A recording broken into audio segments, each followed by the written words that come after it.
Sa isang pamayanan na mataas ang kaalaman sa mga panganib at handa, mababawasan ang kalamidad at mga aksidente at maiibsan ang mga epekto na dulot nito.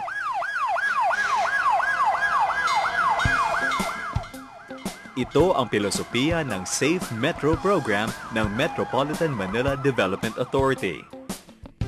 Ang pagpapatupad ng Safe Metro ay isinasagawa ng MMDA sa pakikipagtulungan ng mga ahensya ng pamahalaan at organisasyon na kabilang sa Metro Manila Disaster Coordinating Council at mga international organization. May dalawang pangunahing layunin ang Safe Metro Program na isinusulong ng tanggapan para sa pangmadlang kaligtasan ng MMDA. Una, tumaas ang kamalayan at kamulatan ng mga mamamayan hinggil sa mga panganib sa pamamagitan ng pagpapakalap ng mga impormasyon at kaalaman kung paano maiiwasan ang mga aksidente at kalamidad. Pangalawa, ang pag-angat ng kakayahan ng Metro Manila tungo sa magaling na pagtugon sa mga pangangailangan ng taong bayan sa kapag may mga aksidente o kalamidad sa pamamagitan ng pagsasanay at pagtalaga ng sistema at kagamitan sa iba't ibang panig ng kalunsuran. Dahilan na rin sa resulta ng isang pag-aaral na tinaguriang Metro Manila Earthquake Impact Reduction Study na isinagawa ng Japan International Cooperation Agency, MMDA, at ng Philippine Institute of Volcanology and Seismology noong 2004, kung saan pwedeng salantain ang maraming bahay at gusali, bunga ng isang malakas na lindol, itinatag ang Metro Manila Quick Disaster Response Project.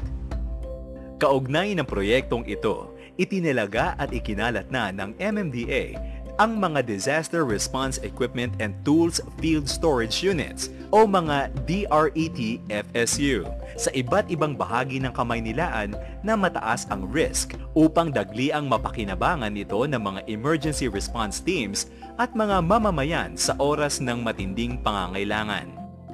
Ang mga DRET-FSU ay naglalaman ng mga gamit sa pagsagip ng mga biktima na natabunan ng gumuhong gusali. Ang mga DRET-FSU ay matatagpuan sa MMDA Guapotel sa Port Area, Manila, MMDA Guapotel sa Abad Santos, Manila, MMDA Emergency Stations sa EDSA Corner Timog Avenue, EDSA Corner Ortigas Avenue, Mandaluyong,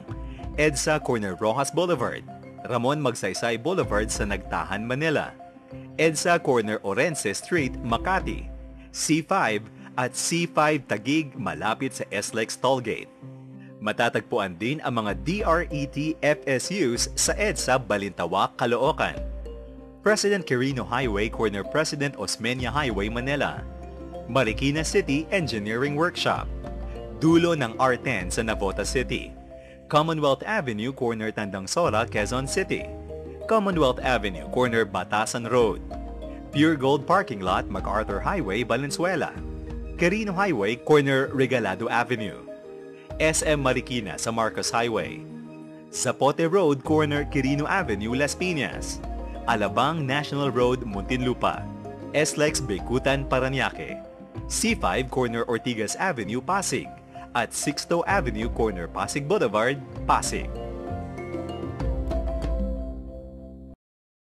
Puspusan ang ginagawang pagtuturo ng MMDA sa iba't ibang grupo, lalo na sa mga local government units at barangay, ng kaalaman kung paano gamitin ang mga nilalaman ng mga DRET-FSU at pagsasagawa ng maramihang pagsagip ng buhay sa pamamagitan ng kursong tinaguriang Earthquakes and Landslide Search and Rescue Orientation Course o ELSA-ROC.